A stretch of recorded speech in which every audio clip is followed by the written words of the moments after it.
We're reporting massive amounts of damage to the KSP. We're seeing many buildings down.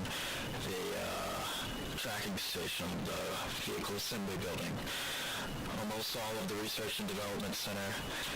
Oh man, the humanity. It's likely that there were hundreds of casualties. Of course, the Hoop and the spaceplane hangar have survived, but what can be said for the rest of the program? How do you recover from something like this? Can you do a low-speed pass? Survey the damage? No tracking ability whatsoever. Looks like all of the research and development center is gone, except for Jeb's office. Remarkably. The launch pad seems largely undamaged, but of course it's useless without the assembly building that actually produces the rockets and such.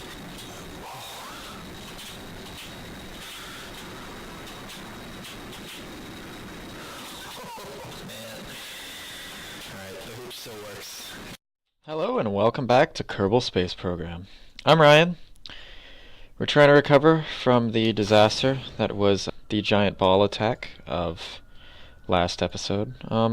Last episode being the one that introduced that new series, which of course took place in the same universe as our Colonization series, and we have to deal with the repercussions of that incident. So we're going to try to take off. This ladder probably shouldn't be down, but we're going to go establish a forward operating base, because fuck, we don't have a crew. Hang on a minute. And we're off. Alright, ignore that. Just a little hiccup, just for crew members who thought that major disaster was a good reason to not come into work today. Of course it's not, because we need them, now more than ever, for sure, to keep this company, to keep this space program afloat. We got a lot to do, we have a lot to get done, we need that base, and so we're going to have them go out into the field with this top-of-the-line research base carried by a Buck D. And we are going to try to figure out a way to bring the Kerbal Space Center back from the depths.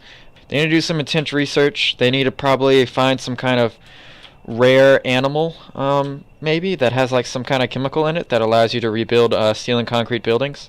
You can see our old colonization efforts back there. Maybe a jellyfish, maybe a like a poison frog that has some kind of fantastic chemical in it that restores concrete and steel that's been destroyed in explosions from flying balls. But maybe alternatively they're just gonna sit back and do some valuable field work while a very expensive construction crew comes in and repairs everything. But regardless, it'll keep them occupied. I mean, they're still on the payroll. They may be the only survivors of this incident, so we kind of need them. We should have some interesting views here, because you may have noticed there's cockpits and a research bay. Just real top-of-the-line stuff. Just a great, all-around great research base we have here. There's some fantastic observation decks. Yep, Valentina's got the grand view right here. Straight out back. Look at that. Look at that. You can see the KSC all the way back there, and you can see where our colony was. Wow. This is it. This is a gorgeous, gorgeous view. Alright, we're going to try to do a drop. We're going to utilize this old airfield and the infrastructure there as shelter, and a good place. I think it's a good place to drop this research base. We're going to see if maybe the Buck D can come in for a landing too, which would be really nice, but these engines love to fall off. I mean, I've reinforced them, but just who knows? Who knows what the Buck D is going to do as soon as it comes in contact with that old rickety runaway. Alright, we're going to buzz the tower as we drop them in. Are you ready for this? It's going to be intense.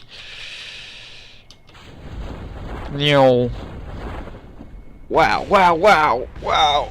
Oh my god. Okay. Buck D, come on, Buck D. Okay. We've got it. We've juggled the two craft. The Buck D didn't crash into the ground when we left it alone for a moment, which is really great. Really great. Oh man, there was a little bit of damage to the research dropship, but I think it might be okay. Let's check it out. It's in a pretty good position. Come in real slow and gentle. Alright, that's all lined up. Just don't smack into the runway too hard, and we'll be golden. Just crank these down on the approach, which is ridiculously dangerous. Okay, okay, okay. Alright, reverse thrust. We only lost one engine, which I think is okay. Come on. Big old drifty land. Come on. Come on. Oh, man. We've done it. Things sustained minimal damage. It lost one side bit, but who really cares? I don't. We got 2 of those for a reason. Just don't clip it. Please. Please. Please. Oh, we're going to be real fancy. We're going to back it in. Reverse thrust. Ah, yes. That's really nice. You can just click on this thing. Alright, all the electric charge for this whole thing is in this cockpit and this drone core. We don't have any power production except the alternator and the engine. And we can't let the engine constantly run, then we won't have fuel to get back. So what we're going to do is we're going to do this so it doesn't use up any power saved up here. And we're going to do this so that it can't do any power at all. And now you'll see I can't undo them. I can't control, I can't turn on the SAS or anything. That's because this is powered by a drone core, and by Xing off both of these, there's no electric charge available to it, so it had to shut down. But this is okay, because what I did before shutting those down was retract this landing gear and extend this ladder so that a crew member can climb into this. Whenever it's time to go, they can go in there, they could start everything up, and we can fly out of here. And it'll be great, because you don't need power for a crew member to go in there and flip switches and stuff, which is just, oh, that's nice. I really like how that works. So we're here. We've done it. Time to carry out some basic operations. We've got a whole bunch of science modules here. The narrowband scanner being the coolest looking one of them, for sure. It's for scanning landing surfaces, which, of course, we're on a runway, so it's not exactly necessary. It's mostly for looks, because it's pretty cool. Look at how it spins. All right. We have a variety of experiments here. The atmospheric analysis, you can see there's vents here, like sucks in stuff and analyzes it, gives you science points. This is the mystery goo container, which, oh, it's just great. It says it doesn't give any science value because we're in sandbox mode, where there isn't any science to worry about. You don't have to unlock anything, so that's great. We'll still keep the data, just in case. Neither of these things have any kind of cool animations, but they do science. This detects graviolis, which are kind of like raviolis, but they pull things towards them. And this is the double C seismic accelerometer, which measures seismic readings. So like the fact that this thing's on the ground, it can measure any quakes, any very minor quakes in the Earth, and you can learn a lot about the core of a planet like that. So I think that's really good. Alright, and if we feel so inclined, we can, oh yeah, we can transmit the data with this dish, which is really good looking. This is where we're going to hang out until repairs are done. I think it's going to be great. I think there's a lot to be done around here. There's some exploring to do. So let's just check out the surrounding area some. Why don't we? Alright, Jeb. Nice and easy. Nice and easy. Stand up. Oh yeah, easy. Oh, no, grab it! Oh. Jeb, it's not how I would have done it, but you did the job. Valentina's just enjoying her view, but she just happened to get a little closer to the window and realized that Jeb is right there, just staring. She's trying to really rub it in her face that he's the one getting to go explore, not her. Well, she's not bothered by that. She's always been competing with the 3 guys to get into the group of core Kerbinauts, and she's used to putting up with their nonsense. She's not bothered by it anymore. Jeb enjoys getting to go out, and Valentina isn't worried about it. Maybe she's just happy for the team. Maybe she recognizes these are dire situations. It's not about competition anymore, and she just needs to suck it up. And she's manning the ship. She is a pilot after all, and there needs to be a pilot in command in case, I don't know, maybe that whatchamacallit? What's that thing over there? It's a Buck D. Maybe the Buck D just starts rolling backwards, and Jeb's out screwing around, and she's got to take control. I mean, she's aware that she has a very important job, and I think that's really good. Oh, he's really good at running, though. Wow.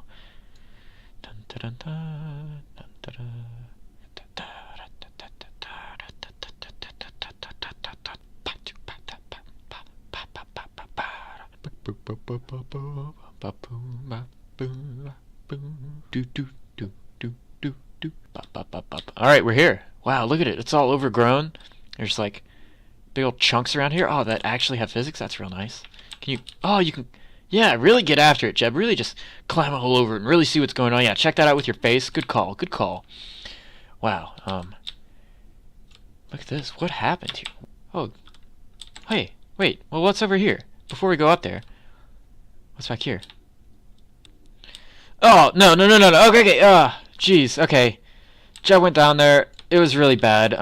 Maybe like someone had a pet dog, that they lost a long time ago, and it was... Oh, it's been down there, since they lost it, probably. It smells bad. Oh, jeez. That was traumatizing. I can't show that, of course. It was really graphic. You could probably just look at Jeb's face as he went down there and recognize how wretched the smell was. People probably would have been throwing up. We can't show that on YouTube, of course. Not only is it just not what YouTube wants and probably against some kind of rules, it's just morally wrong because no one's really prepared for that. I'd have to put like some kind of massive warning on the video, and I don't really want to do that. I don't want to put anyone through that. Because of course when people see a warning that says something's like really gross, it just makes them want to try it more. They just go and check out and see how gross it is and see like if maybe I just have a really low tolerance for things that are gross, and so they just go watch it anyway to see if my warnings are like a lie. And oh man, I can't show that. That was really bad. But we made it to the top. Jeb, of course, hates stairs. It was really... took a lot out of him. That's the most like altitude climbing he's had to do in a long time because he's not really good at going up hills. But stairs, of course, are made for going up. Jeb remembers the first time he ever made a rocket that could lift him up. Of course, it was just one that was mounted inside his house so that he didn't have to walk up the stairs anymore because he just hated it. Wow. Okay. Jeb's got a real cool view up here. This is really great. Wow, you can see almost all the way to the KSC. Holy mackerel. Okay, Jeb. Be careful now. Be careful. I don't want it to... Oh, okay. Yeah, actually, it's not very easy for him to walk over the edge. Can you turn your lights on, Jeb? Oh, yeah, look at that. Wow. It really highlights that the texture on those things is really bad. So, we're going to turn that off. Jeb, now be careful. You could go around. You don't have to wedge yourself in. Wait, what happens if you... Oh. Alright. Way to take a shortcut, Jeb. Really unnecessary. Pretty risky, but you did it. What a view. What a view. Jeb? Jeb? No. Jeb, steps aren't that bad. You can just walk down them. It's not worth the risk. You could die, Jeb. No! Jeb, no! Jeb! Jeb, please. Jeb! Jeb! Climb up! Come on! Don't do this! Don't do...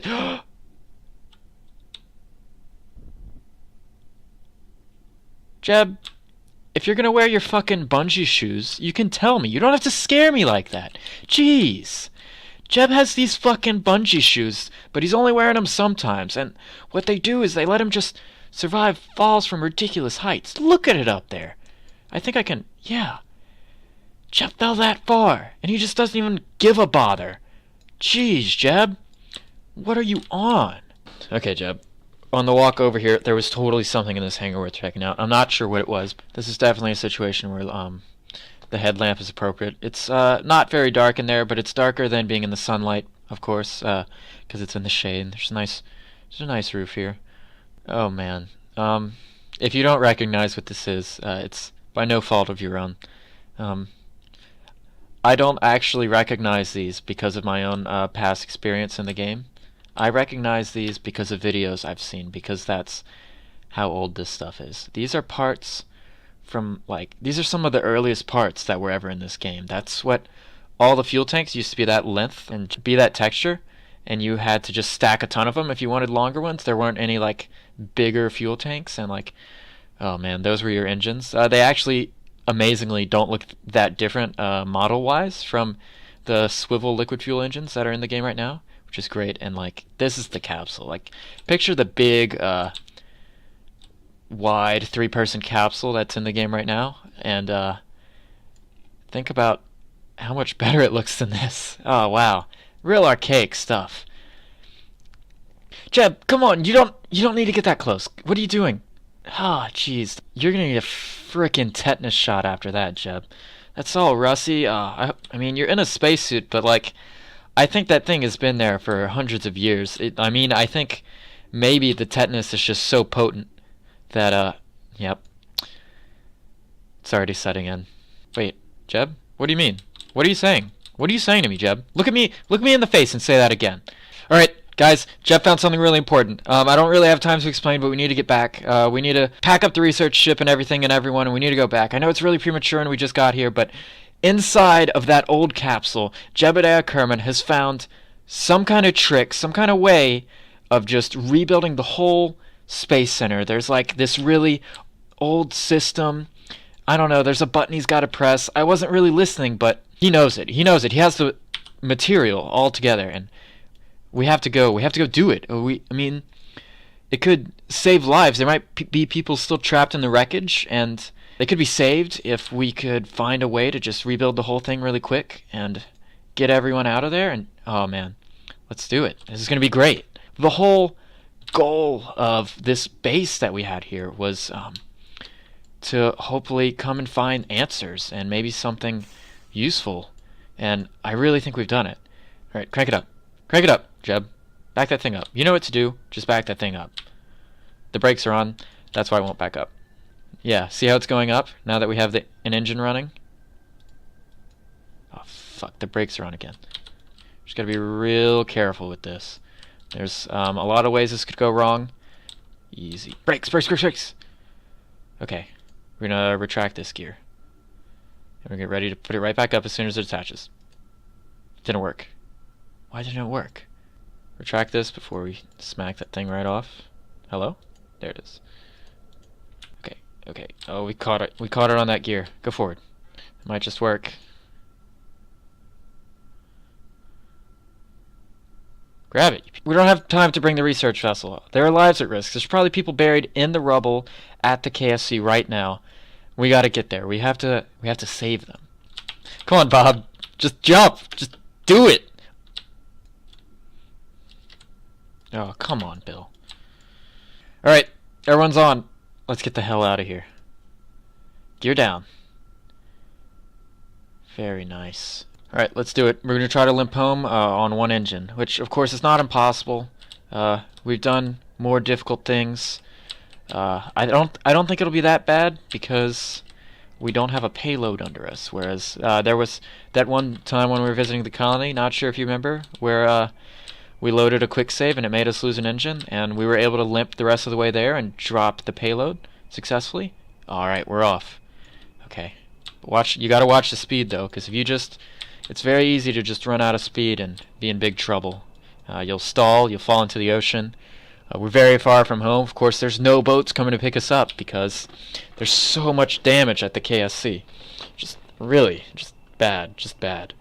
It's possible, since the astronaut complex was leveled, that every other Kerbinaut, besides Jebediah, Bob, Valentina, and Bill, is trapped under the rubble of that building, which is just terrifying to think of. They're likely injured, and so we need to get there as soon as possible. Hey, this is working surprisingly well. You just kind of tilt it like this.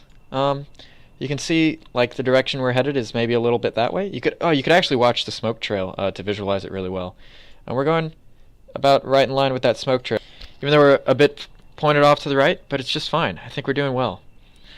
Our only engine's on the left, and it's pushing the craft that way. But since the center of the craft's here, it's making the whole thing tilt off to the side just a little bit.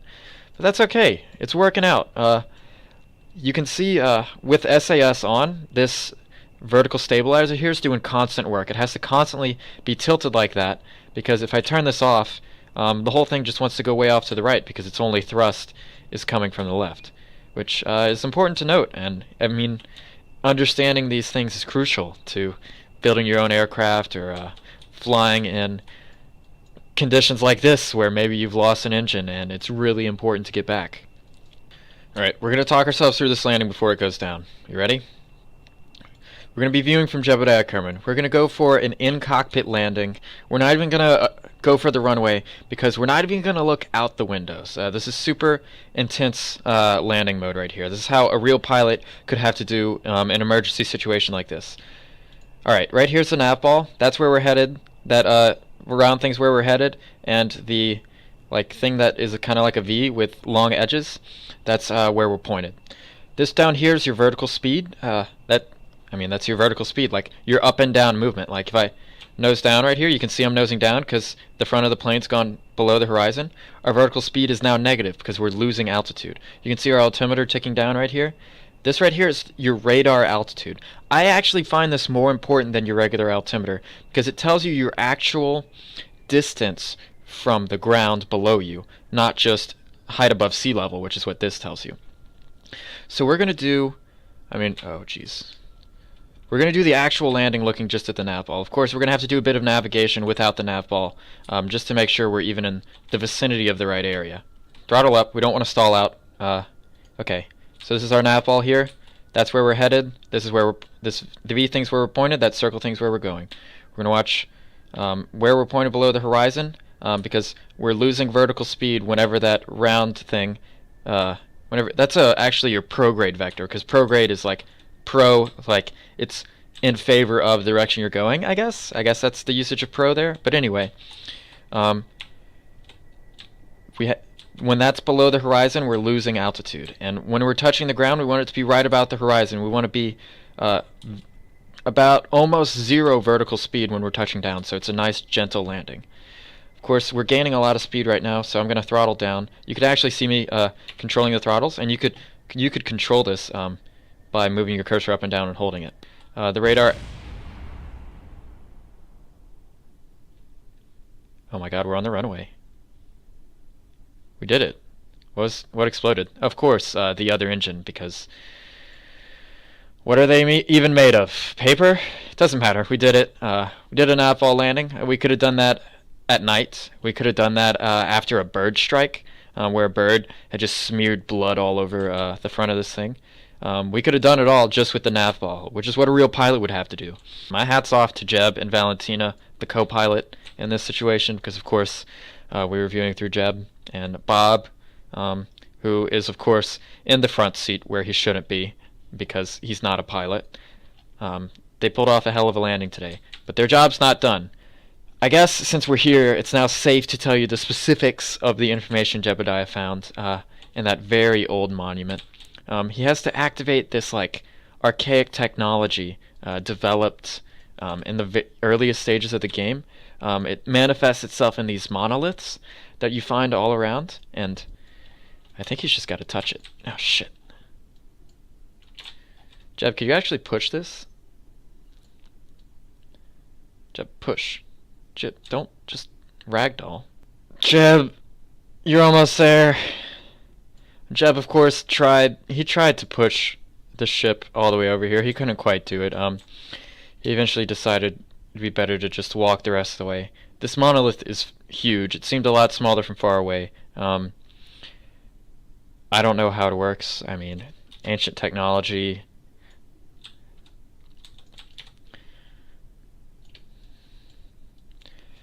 I don't know how it works. I guess it just kind of uses who knows what. I don't know. I don't know what exists in this universe. I don't know what the restrictions are. I mean, we've only done so few scientific experiments.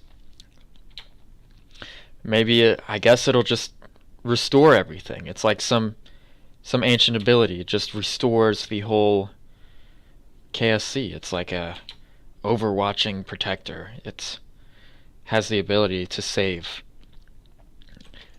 It has the ability to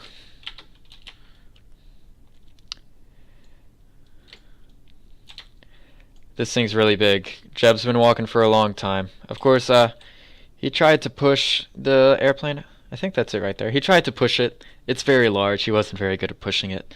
He's now approaching the monolith, which he had to walk a long way for. It took an incredible amount of time.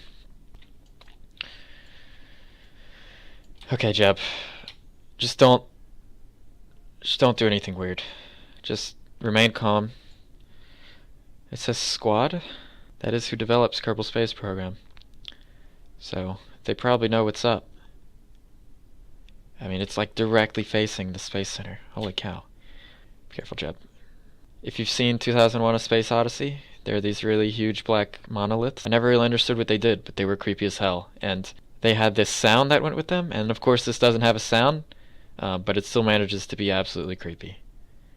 Alright, Jeb, just do what you think needs to be done. You read the document, not me. Alright, careful. Just careful. Just ease. Ah! Jeb, what's it like in there? Can you see the other side? Can you see Nirvana? Can you... Oh. Jeb? Look at that. That's the look of a man who just got shit done. For sure. I can't wait. I can't wait to see. I can't see what it's done. Jeb, fucking run. I really hope this worked. I really do. Jeb, you're almost there. Just keep walking. You know what? Let's, we've been trying to be dramatic, but let's sneak a peek. Let's see. Let's see if it worked. Oh yeah, look at that. Dishes. Vertical assembly building, or vehicle assembly building. All of that's fine. Oh yes, it's back, Jeb. You fixed it. Fantastic. I can't wait to get back to work.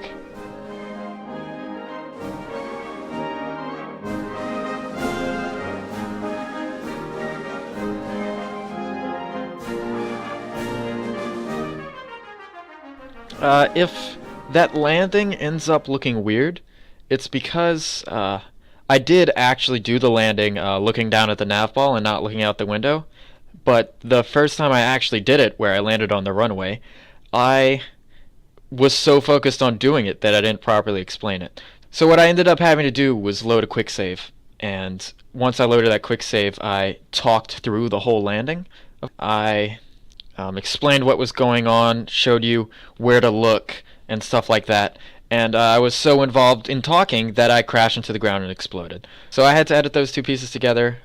That's why that looked weird. I hope it didn't bother you during the video. Furthermore, I'm going to be gone for a little while. There might not be another Kerbal video for a couple days, but I was able to edit a bunch of Rocket League videos, and I have them automatically uploading while I'm gone.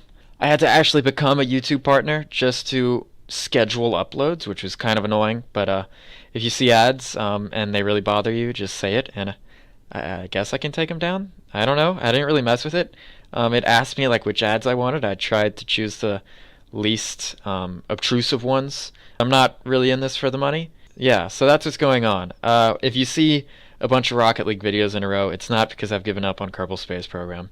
So yeah, it was just easier to put out a bunch of Rocket League videos for while I was gone. So that's going to be there. Kerbal will be back when I'm back. Maybe I'll figure out a way to get some in there while I'm gone with a laptop or something. Who knows? But that's what's up. So thanks for watching. Here we go. Here we go. And drop. Coming in hot. No landing gear. Fuck.